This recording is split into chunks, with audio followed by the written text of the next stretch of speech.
I'm Sergeant Ballistic, but you guys can call me Brian. Thank you for checking out this video. Today we're going to be unboxing and I'm going to be giving you my first impressions of the Steam controller. I pre-ordered this and it just got delivered today, so I'm filming right away to give you guys my initial impressions, so let's check it out.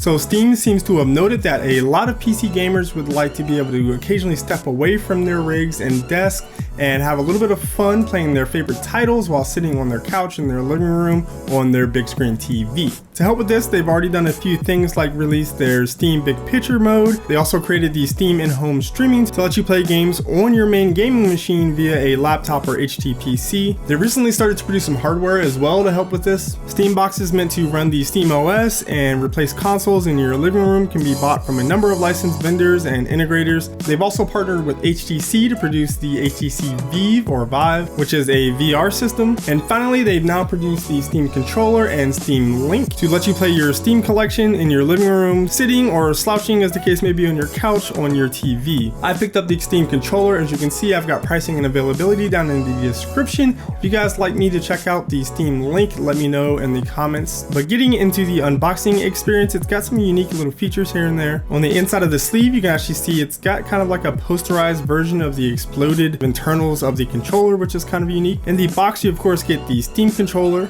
2 AA batteries, a USB wireless pairing dongle, micro USB cable, and a dongle extender. The extender is actually pretty nice to be able to extend the range which you can play wirelessly if your computer, say, isn't in the best spot for you to be able to use the controller on your couch. So checking out the controller form factor, it feels both familiar and oddly foreign at the same time. The grips worry me a little bit as they have this weird slope I think are designed to align with the contours of the thumb portion of your palm, but my giant hands don't really align with them all that well. It's surprisingly light without batteries, and with batteries it feels still a bit lighter than your average gamepad. And I hate to say it, but the plastic material doesn't feel all that premium compared to what I've come to expect from other gamepads. Even though it does cost $10 less, I kind of expected a little bit more out of that. I'm really worried about durability considering how stronger feeling gamepads have fared under heavy use and even a little bit of abuse, but that remains to be seen.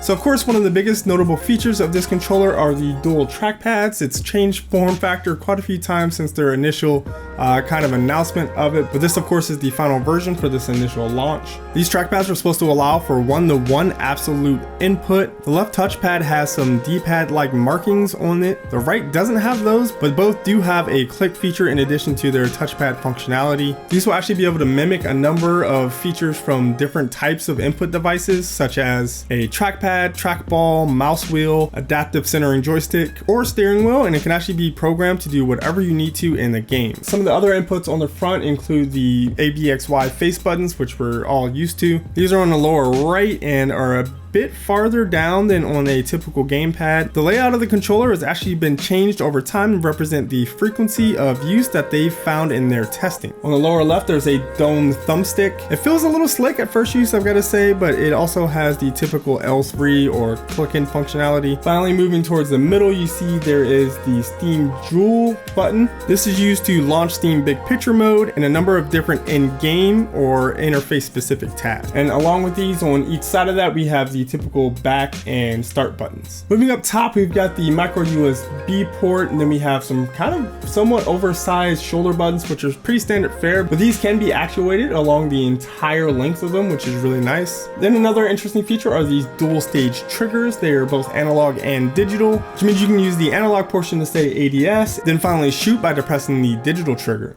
This could possibly free up the left trigger for something completely different. Another very interesting feature are these back buttons, or paddles as I like to call them. We've seen these starting to crop up on other controllers like Scuffs for a very long time and other modded controllers. Also, the Xbox One Elite controller will feature these, and controllers such as Razer's Sabertooth have had these for a little while now.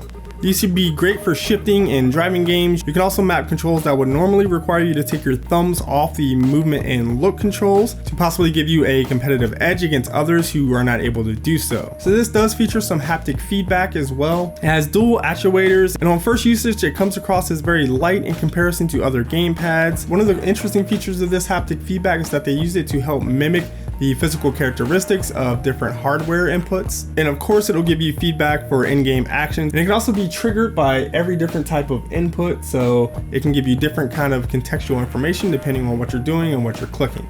It of course features a gyroscope and an accelerometer sensor, so you've got things like tilt to steer and also other motion controls I'm not really sure about right now. So as you would expect from a controller that's meant to be used on PC, it's fully remappable, letting you map any function that you want from a game to any different input as you see fit.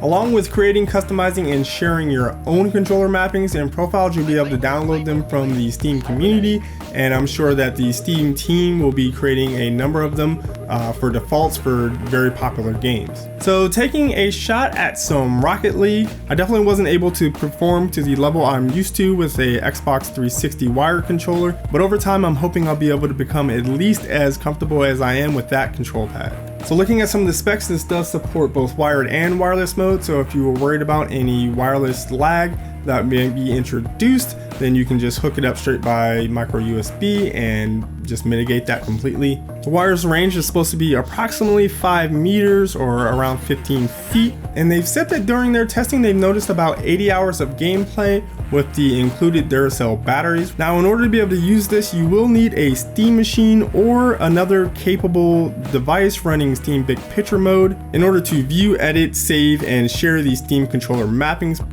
So that is it for this video. Be sure to stay tuned and subscribe for my full review of this controller. Also, I'll probably be doing a comparison video of the different controllers that we already have out now and some of the new ones that will be coming out, so stay tuned for that. So let me know what you thought of this video in the comments below. Also down there, let me know if you guys have pre-ordered this, if you plan on buying it, and if you want to see any different type of specific tests during my review, so you guys can decide whether or not this will be the controller for you.